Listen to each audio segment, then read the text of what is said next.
What's going on, guys? Welcome back to ADM Tech. I am recording this straight after I've just uploaded my first video. I'm just in the mood to get started, really. So yeah, as I mentioned in the previous video, I've had a bit of an experience with Apple over the past few days. So I just want to sort of talk about it and whatever. So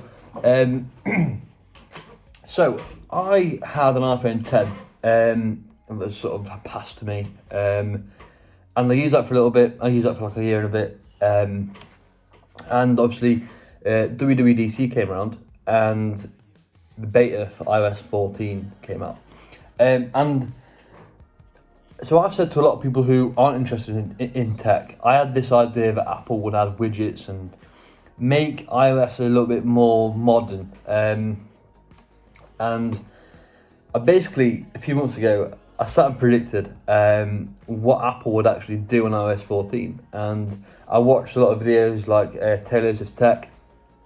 And he was like, I think he was like, I think I think the opinion was that Apple wasn't going to actually add widgets to iOS 14. I had the sneaky suspicion that they would.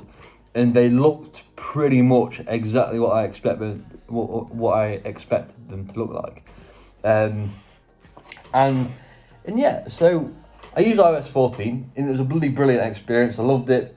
The first beta, it was the best beta I've ever used for like a new software. It was like I've never used anything that was so smooth and so easy to get on with. The second beta was alright.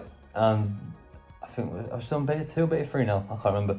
Anyway, so the time came for me to get a new phone, and I was looking at the iPhone 11, but I've always sort of thought, it's kind of a bit of a weird time to get a new iPhone.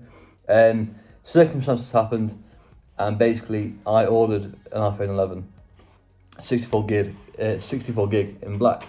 So the first thing that I did is I set it up, I restored it, installed the beta, restored it again so it was a fresh install, and I used it for a bit, and I was kind of really self-conscious, I'm not sure if it's just me.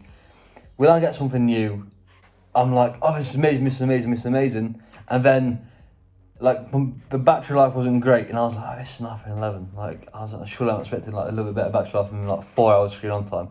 So I uninstalled iOS 14 on my iPhone, and basically that resulted in me being locked out on my Apple ID for it's going to be about 72 hours now.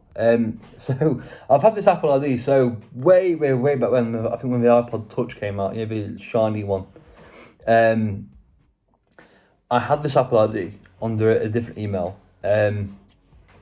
But I've always this Apple ID is like it's the first one, it's the first one I've ever made up, and so it's got years and years of like apps and things like that. Like I was looking through the other day, and the apps that I used to install are crazy, like Pocket God and Doodle Jump and all of those cool apps, like Lion Rider as well.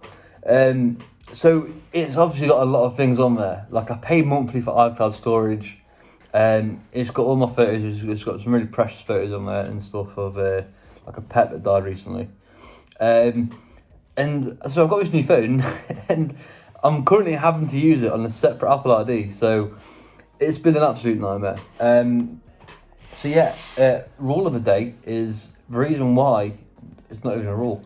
Tip of the day: if you're gonna change phone and change phone numbers, make sure that your Apple ID is representative of your new phone number, because I didn't, and I'm a bloody idiot for it. So hopefully, I think it should be tonight about 9:30.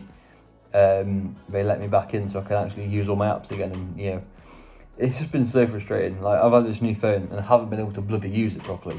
But yeah, so I'm now back on iOS 13 anyway.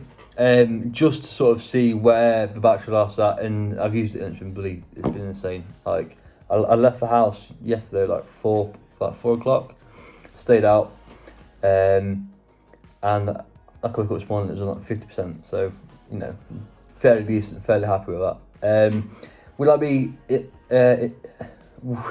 Will I install iOS 14 again? Well, so I installed the public beta this time, and because I've always gone the developer route, and I've always preferred that really. I had no say in this one really. I just clicked a link, to be honest. Like, I care, but I don't care that much, you know. And yeah, so like I think there should be new beta dropping this week. So I'm just gonna sort of wait and see. My friend should be, I can imagine that my friend will install it, and we'll sort of discuss battery life, because I know that his 11 Pro Max is having some issues with battery as well. So maybe it's an iOS 14 thing. But yeah, so I've really enjoyed iOS 14, to be honest. I love the app library. I love how the widgets look. I think they have to smooth it out. They have to make things look a little bit more things have to be more, do I know what I'm saying? Things have to be a bit more fluid, like the weather and stuff. Like if I'm moving towns, which I do quite a bit, if you're working whatever, it does take a while for it to refresh. I'm not sure if that's just like a locations thing. I'm sure by the end, by the time they actually do release it, they will have it all ironed out and it'll be fine. But it does worry me, kind of like how people are going to take to it, because I come from it as like a tech, like I'm a massive tech enthusiast. So I was like, right, I need to try this out. It ran great on my iPhone 10. It ran great on the 11, to be honest. And I think I'll do a video why I switched from the 10 to the 11. I'll go off in all sorts of tangents, by the way. You're gonna have to get used to this. I've just sat and uploaded my first video, and I'm like, right, I need to upload this straight away again. I don't, but it's one of those things, isn't it? So yeah, so basically, I just think that the average person's going to take to iOS 14 a bit differently. I think they should add a widget when you first set it up, when you first install it. They should add something that says you can add widgets. I know that they have started to play around with that a little bit more. I noticed on the public beta they had all sorts of splash screens and stuff. So yeah, they are doing little bits. I think it's going to be quite daunting for a lot of people, because yes, from a tech side, iOS has always been the same thing, but now they've actually changed it up a little bit, and it's like, oh, okay, you can actually hide your apps, you can do all sorts of it now. It's just fantastic. So my setup was super simple. I had like all my banking apps and my social apps and 2 widgets, like I said, smart stack that I made in myself, and the weather one at the top. Really simple, really clean, and I can't wait for it to get better and better over time. I know, like, obviously September's approaching us quite soon, so I think we'll start doing weekly betas again soon as well. So yeah, I'll probably install it again, to be honest, but I just wanted to talk about the fact that I've literally had this phone for like 4 days maybe, and I just haven't been able to use it. It's just been crazy. But yeah, so there's lots of things that I could talk about. Like I said, I'll make a video about switching from iPhone 10 to iPhone 11, what I've experienced so far. I'm not gonna. The thing is with me is that, I can't really give an opinion until I've actually used it, and it'd be completely pointless me using it now or me making that video now, because I haven't been able to use this phone. I haven't been able to install all my apps yet properly. So yeah, just give me a few days on that one. If you guys have any issues with Apple and their 2-step verification system, because I really do believe that they should add email to that, because I won't be in this situation right now.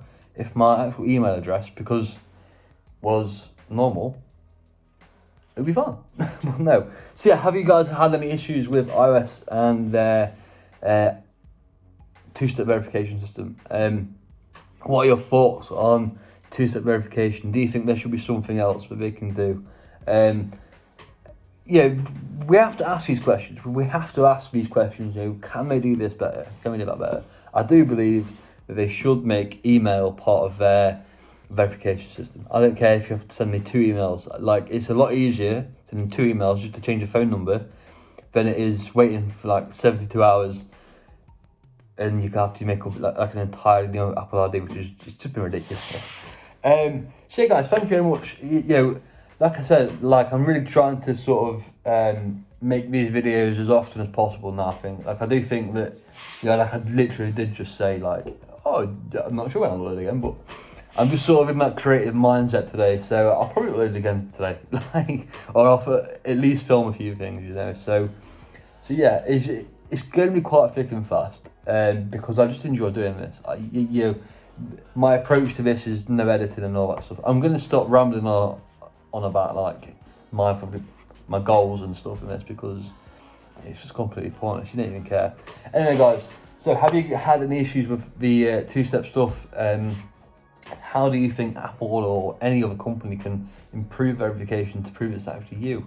A thing that I would do is allow us to take a photo of our ID, driving license, passport, whatever, and I'm sure there's some AI or some computer system that can look at that and think, yeah, okay, let's match the photos on your phone to whatever you put on. I don't know. We have to ask the questions. Who knows what can come from it? So yeah, I'll see you guys in a minute. Thank you very much, and I hope you enjoy the video. Like and subscribe, please. Decent.